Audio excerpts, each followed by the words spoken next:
Hey, what's up guys? It's me, Chloe, and I have my bearded dragon Micah here with me today. He is a little frustrated because he's miserable, he's shedding, and bearded dragons really don't like shedding. I just let him bathe in some warm water for a little bit, and it helped take off some of the shed that was stuck on him that wasn't coming off quite yet. You never want to pull off their shed because that's like pulling off a hangnail on your body and then it ripping down and down and down and then bleeding. You never want to do that. That's really bad to do on your bearded dragon or any animal. You should never peel off their shed. Let it shed on its own.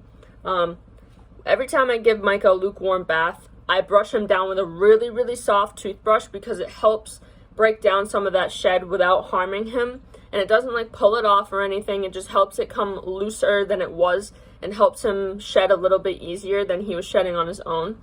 You can tell by some of his color, like his tail is a little bit, well, I can tell because he's mine. I don't know if you can really tell on screen, but he's a little bit faded in color on his tail, and he had some shed coming out of his nose this morning.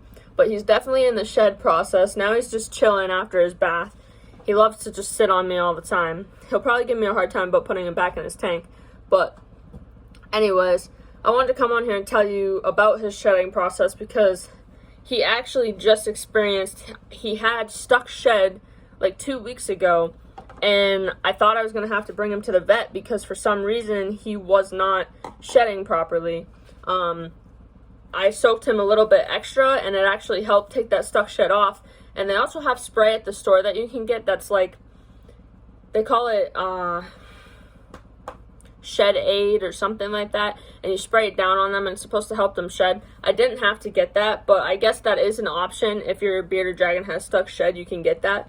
But normally on a regular basis, I'll put him in the bath like once a week because he refuses to drink water out of his tank, which not a lot of people, some people put water in their tanks with them, some people don't. I don't because I'm home with him a majority of the time, so I'll take him out and bathe him and give him water on my own. They don't see still water, so he won't drink on his own anyways. He never has since I got him. So for him, he likes to drink in the bath through his vents and everything, or he'll stick his mouth in the water and he'll drink. So normally once a week, or I'll give him a lukewarm bath. And then when he's shedding, I'll try to give him like 2 to 3 baths a week depending. But I only leave him in there for like 5-10 minutes, not longer than that because the water isn't always 100% good for them. When you take them out of the bath, you want to make sure you dry them off before you just throw them back in their tank because that can cause a lot of humidity, which can then make them sick because it will make them grow like bacteria on their outer body and everything like that. And that is not something I want to deal with, much less any of you want to deal with. So, yeah. But Micah's always, ever since he was a baby when I first got him, he's loved baths. It's one thing I've always made sure that I started doing just so I was prepared for when he got bigger and he might not like them. But he actually really likes them. He swims in there. Sometimes he just hangs out. But bath time is his favorite time. He loves coming out. A majority of the time, this is what we do on a daily basis. He just chills and watches whatever he's watching. He's very stimulated by like lights and sounds and the TV and stuff like that. So like he loves watching TV and everything other than that. His tank's not by my TV anymore. As you can see, my TV is right back here.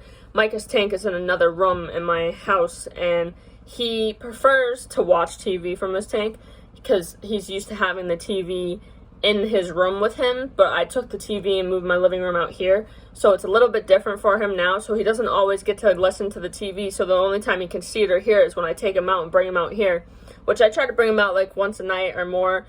I take him out when I feed him, but I'll take him out and he sits with me for hours. He sleeps on me, falls asleep on me, and then I'll just put him back in his tank before I go to bed, and he goes right back to sleep. He loves it though.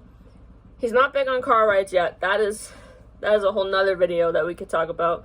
His first car ride, official car ride with him awake. I've taken him on car rides before with him asleep. Those went fine at nighttime. During the day, not so much. He was a bit crazy. That's another story time though. But if you like these videos, thumbs up and subscribe for more. I am doing a series, so hopefully you guys enjoy them, and we will see you on the next one. Say bye, Micah.